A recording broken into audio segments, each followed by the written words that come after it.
अस्सलामुअलैकुम।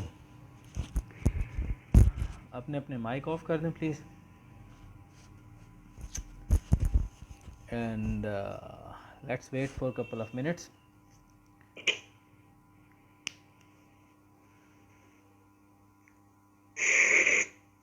Mic off, videos off, everything off please. वालेकुम अस्सलाम समी साहब। 1-2 मिनट वेट करते हैं, फिर हम लोग करते हैं इंशाल्लाह शुरू।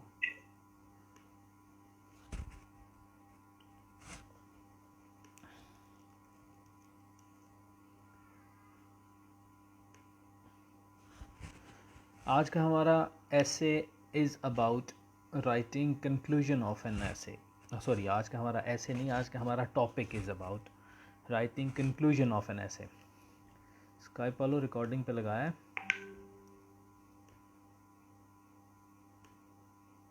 चलो मैंने लगा दिया।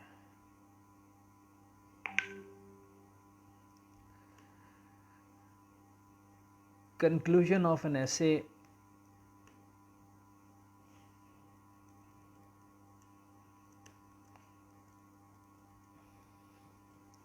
मैं 1 मिनट मोबाइल को डू नॉट डिस्टर्ब पे लगा लूँ।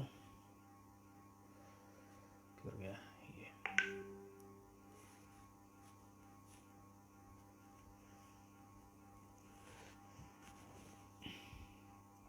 दोनों हो सकते हैं समी साहब, एक नहीं दोनों हो सकते हैं।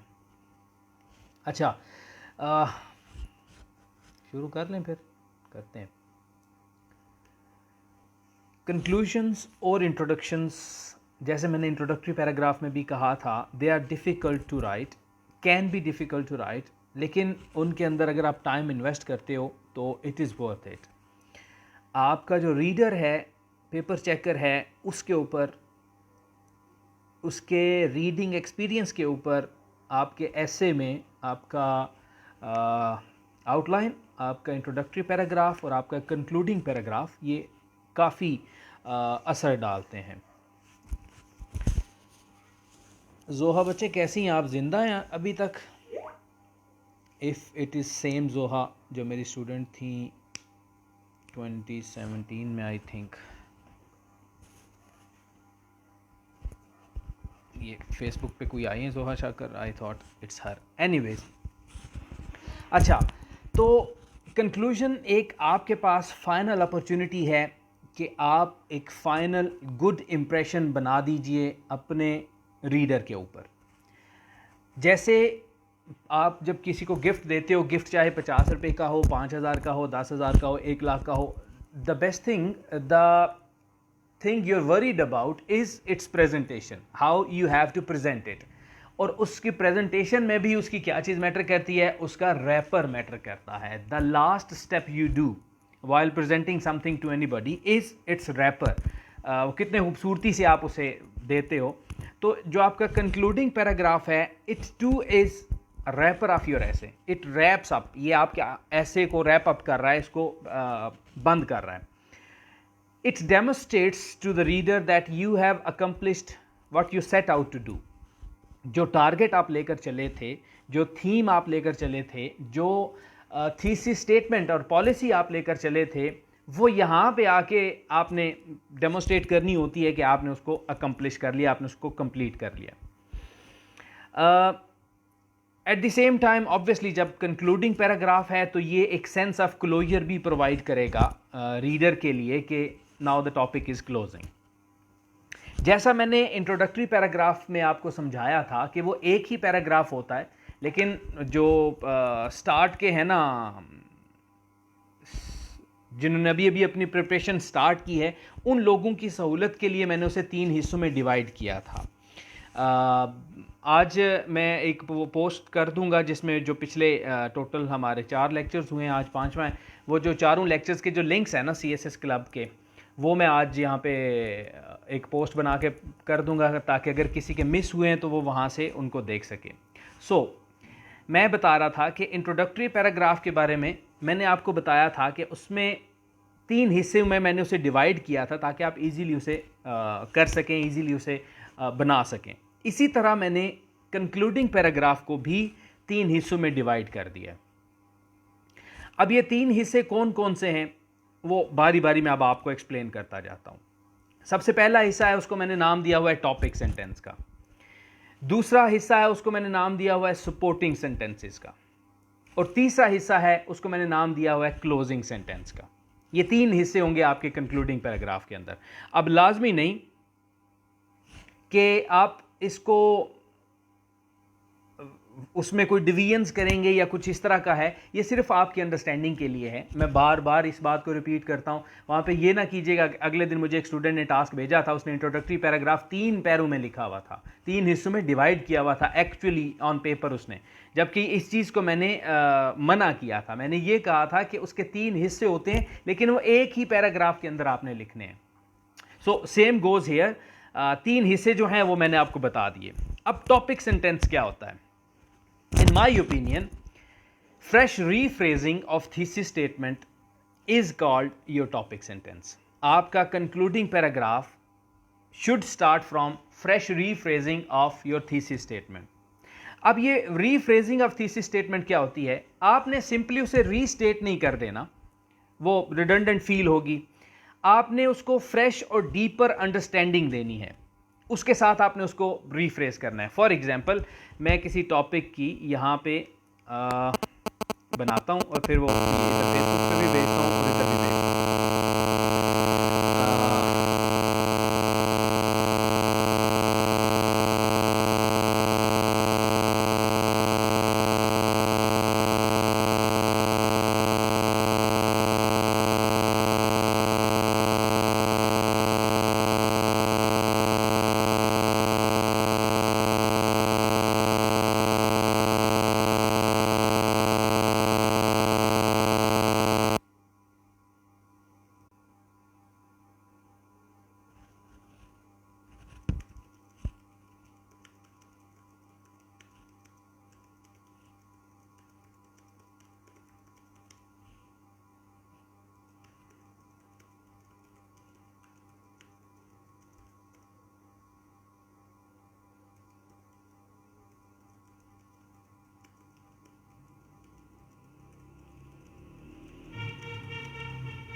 फॉर एग्जाम्पल, ये मैंने एक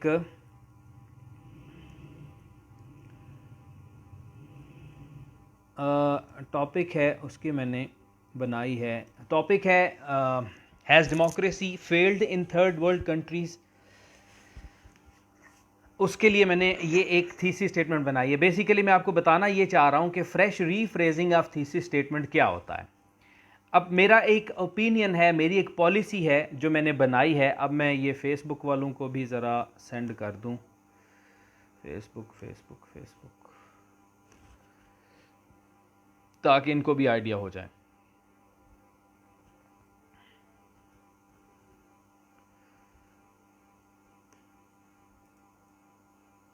खुल जा सिम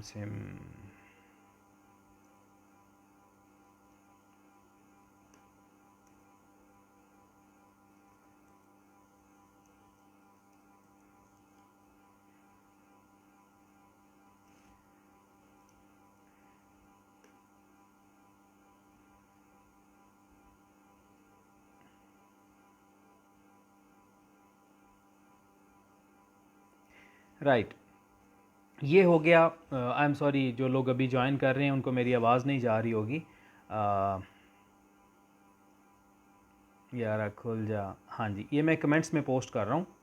ये मैंने बना दी, थीसिस स्टेटमेंट बना दी। While many argue that democracy has failed in third world countries, but it is not just a system of governance, rather a culture which takes time to strengthen its roots and become viable for any society। मतलब हम आगे इसको explain भी कर सकते हैं, थोड़ा सा लंबा भी कर सकते हैं।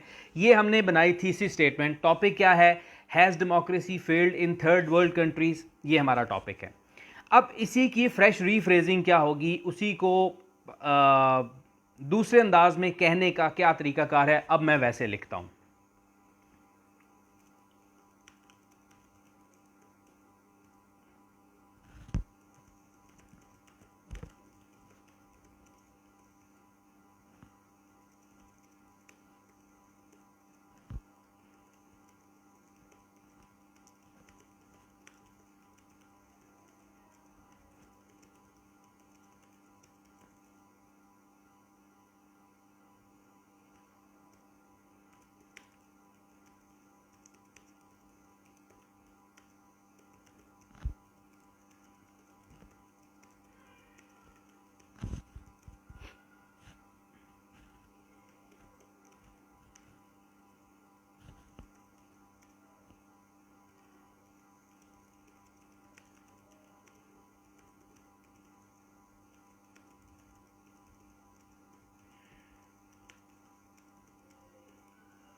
मैं लिख रहा हूं, सो परेशान ना होइएगा कि किधर चला गया।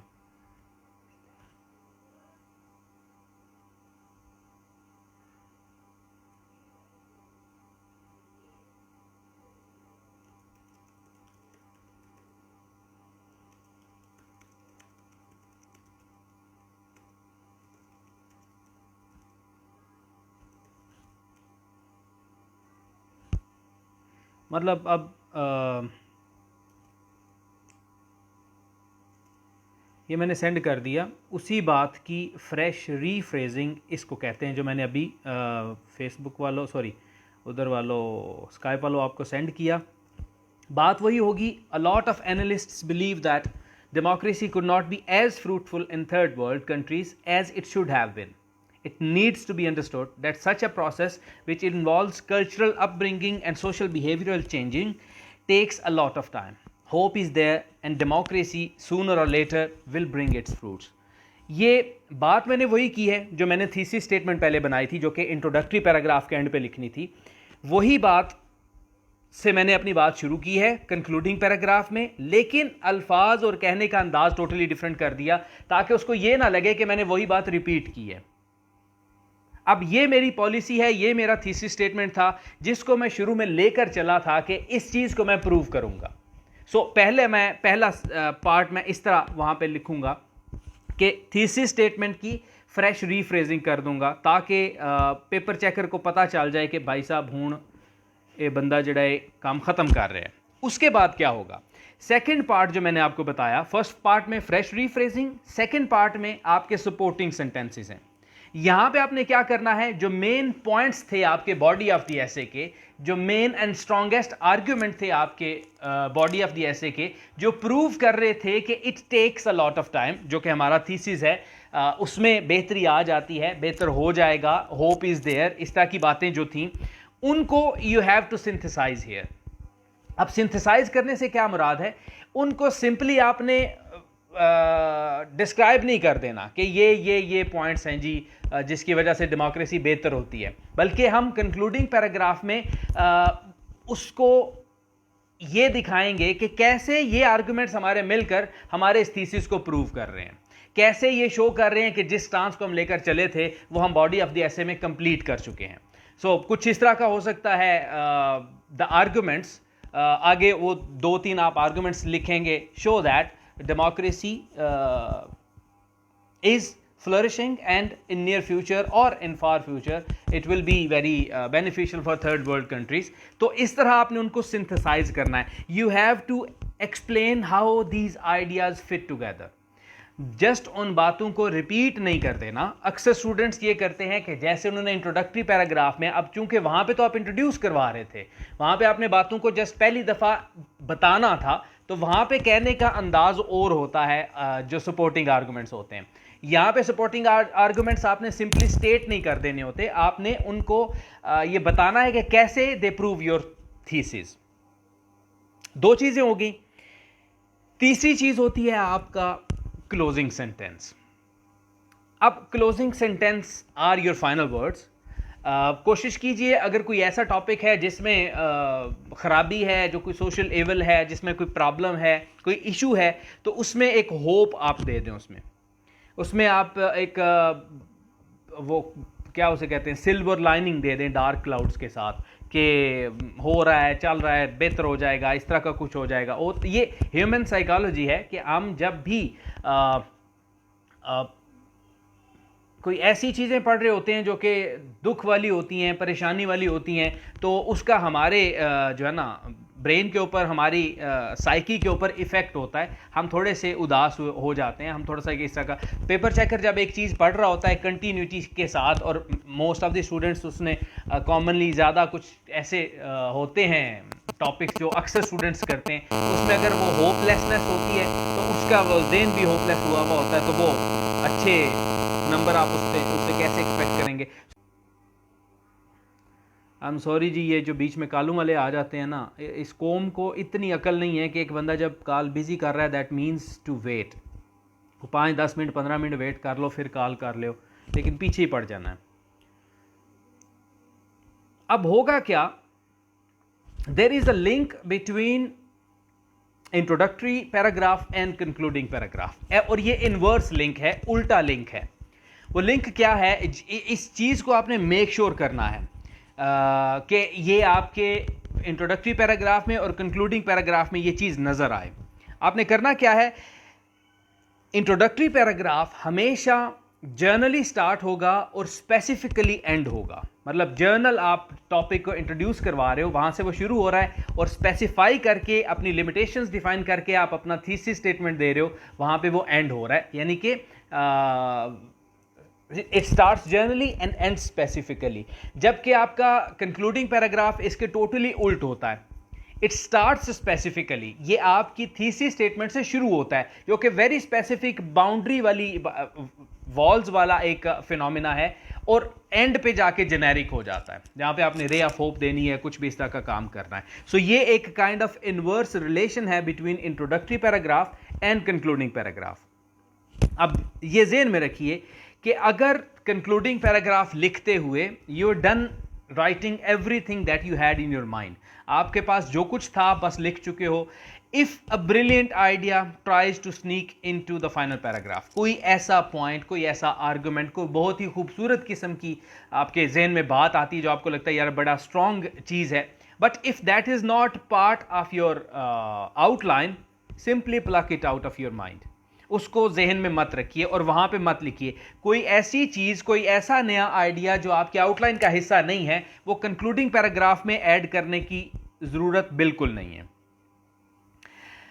कुछ चीज़ें मैं बता देता हूँ, कुछ डोंट्स ऑफ कंक्लूडिंग पैराग्राफ हैं। इसके बाद फिर क्वेश्चन आंसर सेशन की तरफ चलते हैं। ये इतना ही था, जस्ट 3 पार्ट हैं और वो तीनों पार्ट्स मैंने एक्सप्लेन कर दिए। फिर अगर आपकी कोई एम्बिग्विटी रह गई है, कोई चीज़ रह गई है, तो फिर मैं बता दूंगा।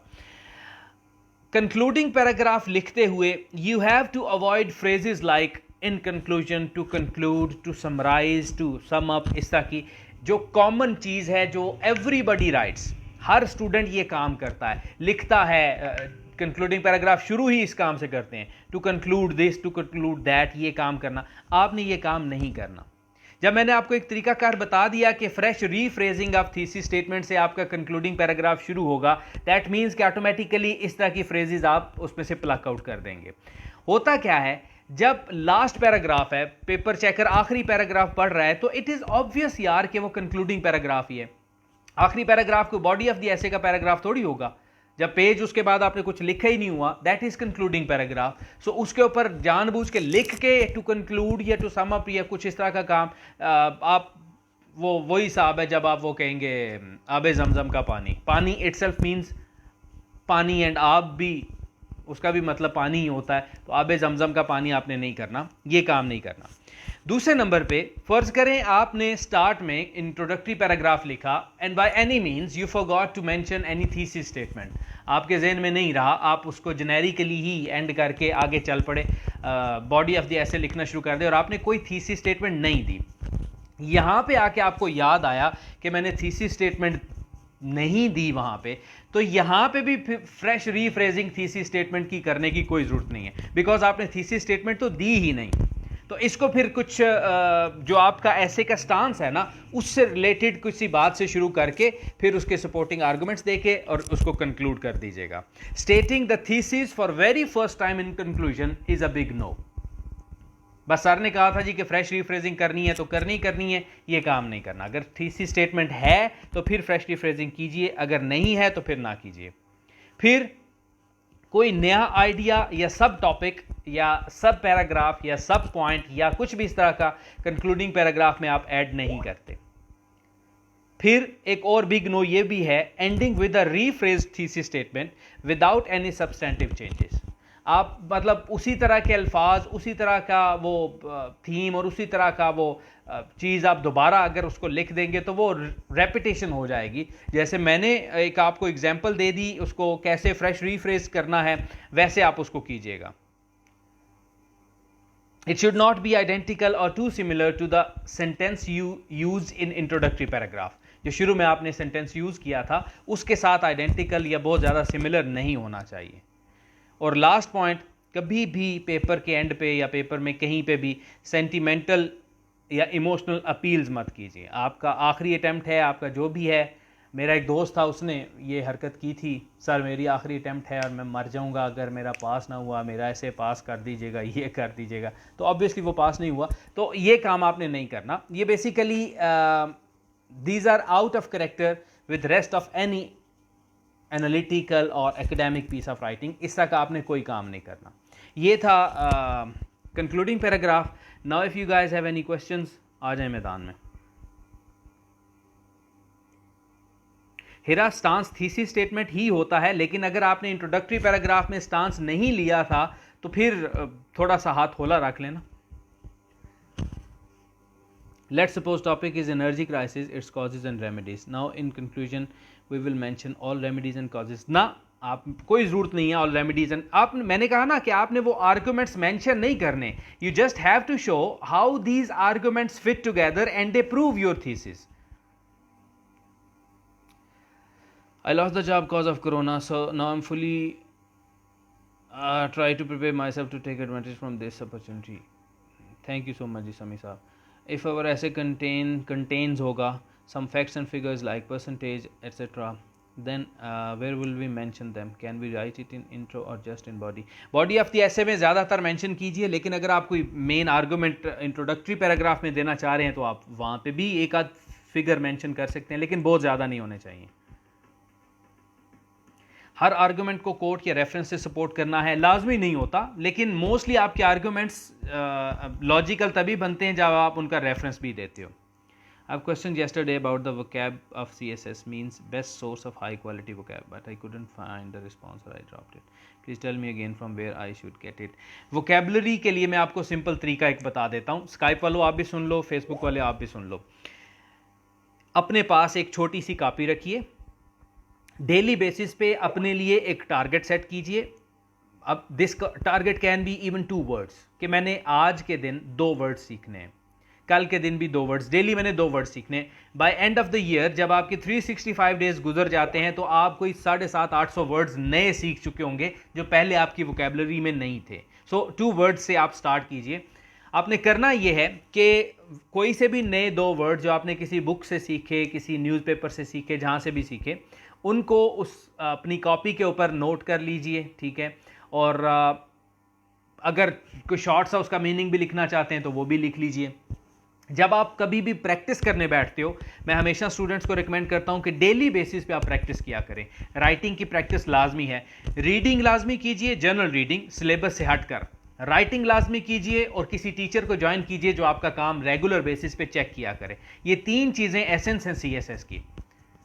इन तीनों में से आपने लाजमी होकर गुजरना है। अच्छा, तो अब डेली बेसिस पे जब आप प्रैक्टिस कर रहे होंगे तो आपने उन्हीं 2 वर्ड्स को प्रैक्टिस करना है अपने राइटअप में, किसी तरीके से भी उनको इन्वॉल्व करने की कोशिश करनी है। डायरी बेशक खोल के अपने सामने रखें, कोई बुरी बात नहीं है।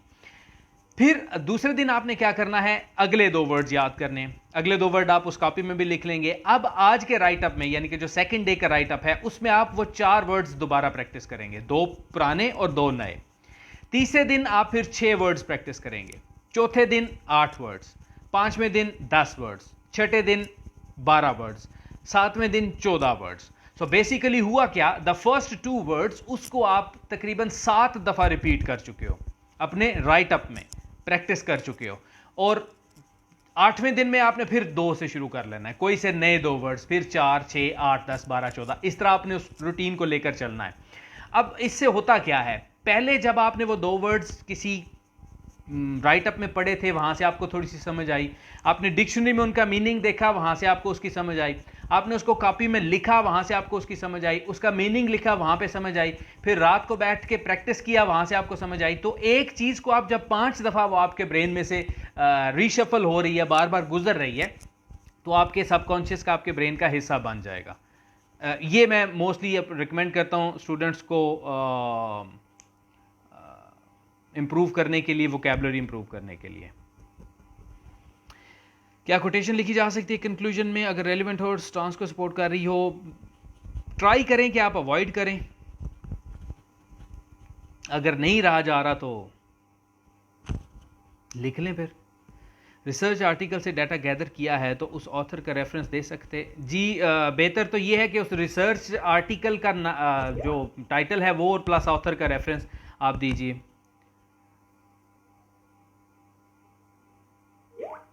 ताहिर जमालवी साहब, Nawaz Sharif loves you to, conclusion में स्पेसिफिक टू जर्नल स्ट्रक्चर होता है, इज दैट राइट? यस, बिल्कुल यही बात है। I got the point why I failed as in 38 because I used in conclusion as well to the same line that I used in introduction. हाँ, वो repetition नहीं होनी चाहिए। ऐसे हेडिंग्स में देना ज़रूरी है, ऐसे में कोई हेडिंग्स नहीं होती, कंटिन्यूस प्रोज का नाम है, ये मैंने कल परसों वाले लेक्चर में भी बताया था। बेहतर क्या है, हेडिंग देनी चाहिए या नहीं? जैसे इंट्रोडक्शन में बॉडी में लोग हेडिंग्स डाल देते और कंक्लूजन की हेडिंग, कोई हेडिंग्स नहीं आपने देनी। ऐसे के अंदर ऐसे कंटिन्यूटी में लिखना है, एक पैराग्राफ ख़त्म, दूसरा, दूसरा ख़त्म, तीसरा, तीसरा ख़त्म, चौथा, इस तरह आप चलते रहेंगे। फेसबुक वालों, आप लोगों से मेरा